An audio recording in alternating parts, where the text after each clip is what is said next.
मित्रों नमस्कार। मैं एडवोकेट सुवेंदु जयपुरिया अपने चैनल जयपुरिया लॉ क्लासेस पर पुनः एक बार आपका स्वागत है।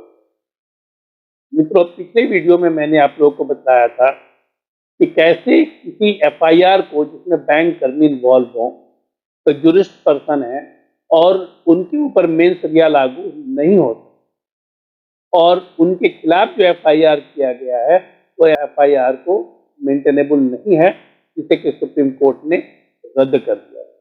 और मैंने उसी वीडियो में आप लोगों को यह बताया था कि मैं नेक्स्ट वीडियो में आप लोगों को बताऊंगा कि किस केस में जहां पर बैंक कर्मियों का इन्वॉल्वमेंट है और जहां पर फ्रॉड हुआ है, आर्थिक अपराध हुआ है, तो वैसे एफआईआर को रद्द नहीं किया जाए। पिछले वीडियो में मैंने एफआईआर को रद्द करने का केस आप लोगों को बताया था। आज मैं आप लोगों को किस केस में एफआईआर रद्द नहीं हो सकता इसकी भी चर्चा मैं यहाँ पर करूँगा। और ये दोनों मामला बैंक से ही रिलेटेड, दोनों मामला जो है वो बैंक से ही रिलेटेड है, इसलिए मैंने बैक टू बैक इस वीडियो को बनाने का फैसला किया। यह केस है आपका Anil Bhanwarlal Jain and others versus state of Maharashtra. Supreme court ने इसमें फैसला सुना है। इसमें अनिल भंवरलाल जैन है और जो एसबीआई के कर्मी हैं वो अपेलेंट, जिनके खिलाफ में एफआईआर हुआ है।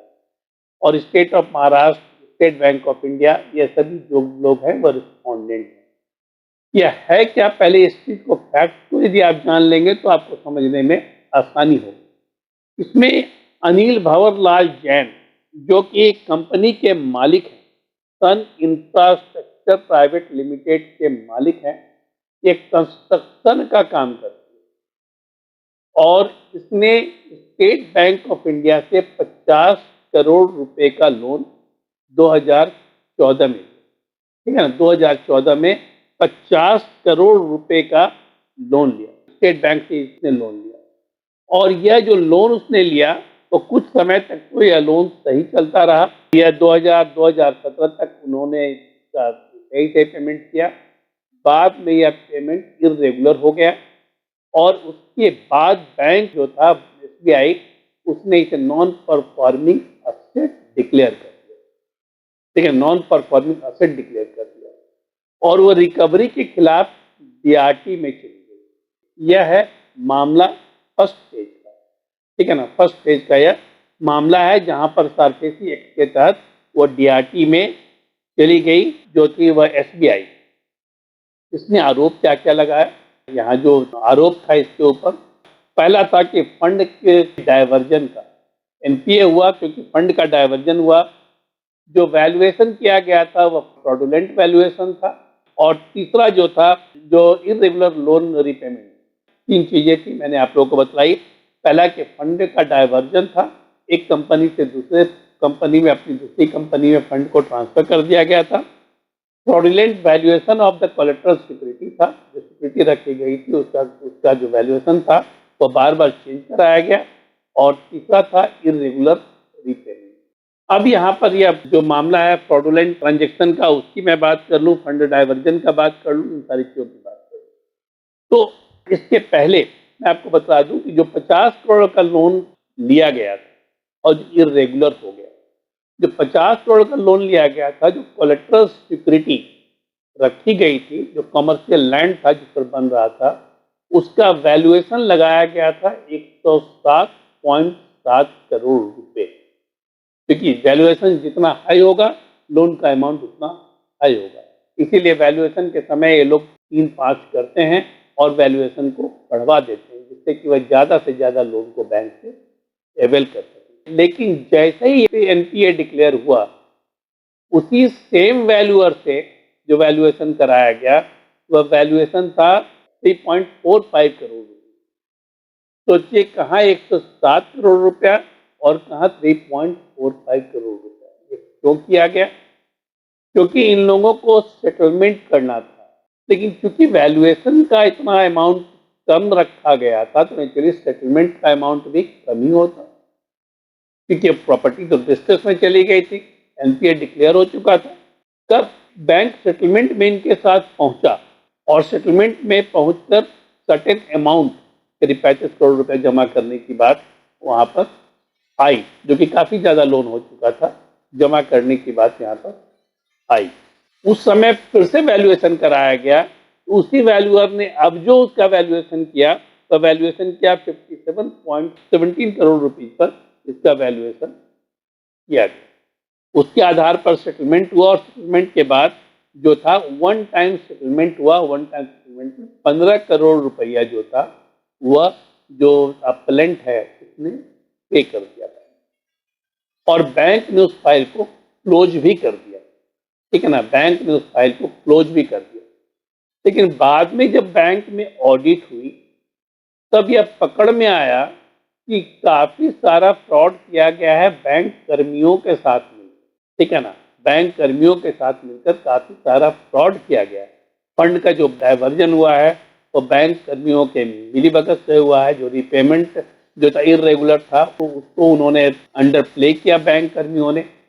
तो एसबीआई ने इसके खिलाफ में जो सन इंफ्रा कंपनी का मालिक था उसके खिलाफ में, अनिल जैन के खिलाफ में और अपने कुछ स्टाफ के खिलाफ में सीबीआई में केस कर दिया, एंटी करप्शन ब्यूरो मुंबई में केस कर दिया और इन सब के खिलाफ में एफआईआर लग गया।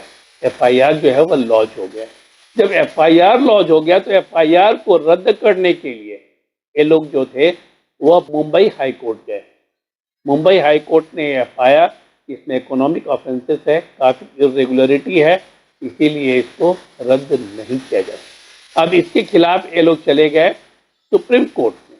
सुप्रीम कोर्ट ने भी यह पाया कि यह जो वैल्यूएशन है उसमें गड़बड़ी हुई है, उसमें बैंक कर्मियों की मिली भगत है, फंड का डायवर्जन हुआ है और बहुत सारी बातों को छिपाकर बैंक से लोन को लिया गया।